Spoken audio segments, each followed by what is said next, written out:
Coming up, the Pelicans pull off the upset and the Grizzlies even up their series. This is Locked On Now NBA.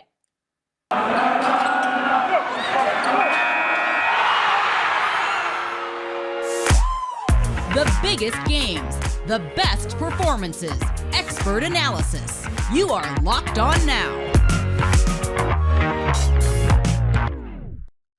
Welcome in. You're listening to Locked On Now NBA, local experts on the biggest stories on the hardwood. I'm your host, Kainani Stevens. Thank you for making Locked On Now your first listen every single weekday. Our Locked On NBA hosts are here. They're going to recap all the playoff action for you from Tuesday night, but we're going to start off in Miami.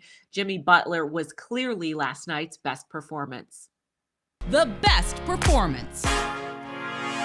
Hold up. Miami made it look pretty easy against the Hawks with Jimmy Butler unleashing 45 points for Miami in that 10-point win. Locked On Heat has the recap of Butler's big night. This is David Ramil of Locked On Heat. After a blowout win in Game 1, the Heat were expecting a tougher challenge from Atlanta in Game 2, and that's exactly what they got. Except none of that mattered on a night when Jimmy Butler scored for a career playoff high 45 points to help carry Miami to a 115-105 victory.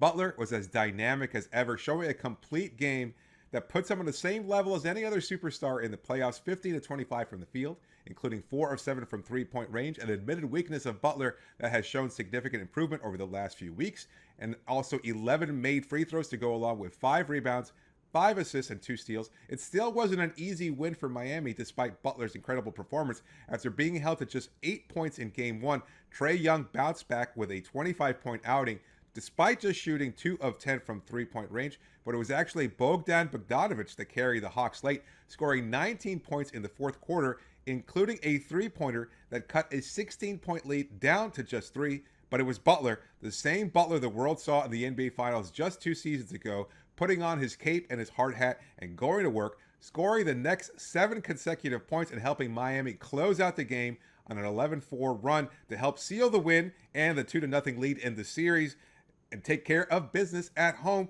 The two teams will play next on Friday night in Atlanta, but for a full recap of tonight's game, make sure to subscribe to Locked On Heat on YouTube and wherever you get podcasts. The Hawks now trail this series 2-0. They're going to have to change a lot between now and Game 3 if they want a chance in this one. Locked On Hawks breaks down a disappointing Game 2 for Atlanta.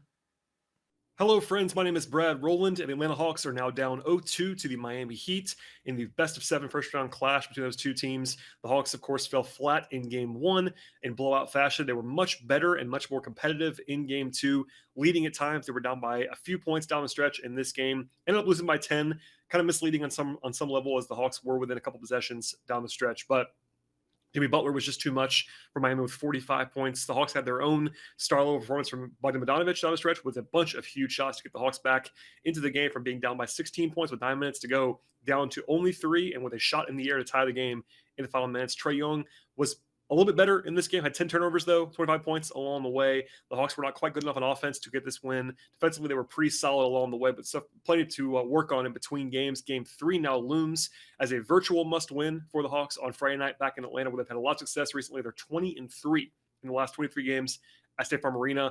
So that gives you a little bit of optimism going into the weekend for the Hawks. But certainly, they've now dug a hole at 0-2. We'll have full coverage on that and much more on the Locked On Hawks podcast.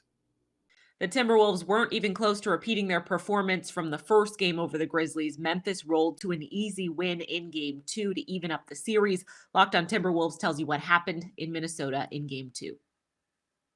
Ben Beacon with Locked On Wolves here. The Timberwolves fell by 28 to the Memphis Grizzlies in Game 2 of the first-round series on Tuesday night. After a really impressive win on Saturday, the Wolves, there's no other way to say it, just came out completely flat against Memphis on Tuesday. They were competitive early, down 11 at halftime. The wheels came off, though, in the third quarter. Non-competitive defense, really lackadaisical on the defensive end of the floor, and there was never any flow in offense for Minnesota.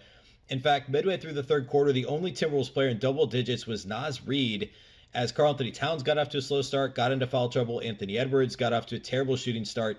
He came to life in the third and finished with 20 points and 6 rebounds. D'Angelo Russell had another bad game. The Timberwolves just never got it going offensively and got to within 17 points a couple of times in the second half. But then garbage time was all Memphis as well. I mean, the lead just kept growing And Minnesota had multiple problems in this one. Memphis came out with a bunch of adjustments. Steven Adams only played 3 minutes. A lot of Jaren Jackson Jr., a lot of switching pick and rolls, things that we didn't see from Memphis in game one. Now the Timberwolves need to counter adjust before game 3 on Thursday. We're going to break down all those adjustments, what the Wolves need to do to win at home on Thursday night on the show. Make sure you subscribe to Locked On Wolves for all things Timberwolves and check out the post-game podcast here coming up shortly. The Pelicans pulled off a huge win on the road to take home court advantage away from the Phoenix Suns. Locked On Pelicans goes over a big night for Brandon Ingram and also what it took for this series to get tied up at 1 game apiece. Behind a statement performance from Brandon Ingram, the Pelicans beat the Phoenix Suns and even up their series at 1 apiece. Now, do the Pelicans have the advantage in their first round series? I'm Jake Madison, host of Locked On Pelicans and Locked On NBA. After being at least competitive in Game 1, New Orleans made the adjustments they needed for their second game. And it helped the Pelicans hang on even after 31 first-half points from Devin Booker. And then Brandon Ingram took this Pels team home. He just made winning play after winning play down the stretch, finishing with 38 points, 11 rebounds, 9 assists.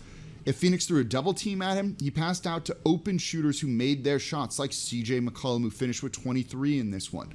Leave Jay Crowder one-on-one with him, he got to his spots in the mid-range and repeatedly killed the Suns, shooting 62% on the night. It's just a star-turning performance in the biggest game of his career. And now with home court advantage in New Orleans and Devin Booker potentially sidelined by a hamstring injury, the Pelicans don't just feel like they can win this series, they feel like they should win this series.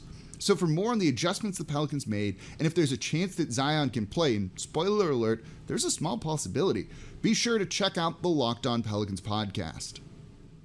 That's going to do it for this edition of Locked On Now NBA. Thank you for making Locked On Now your first listen every single weekday. Make sure you check out Locked On NBA and your team's Locked On podcast. I'm Kaidani Stevens. This has been Locked On Now.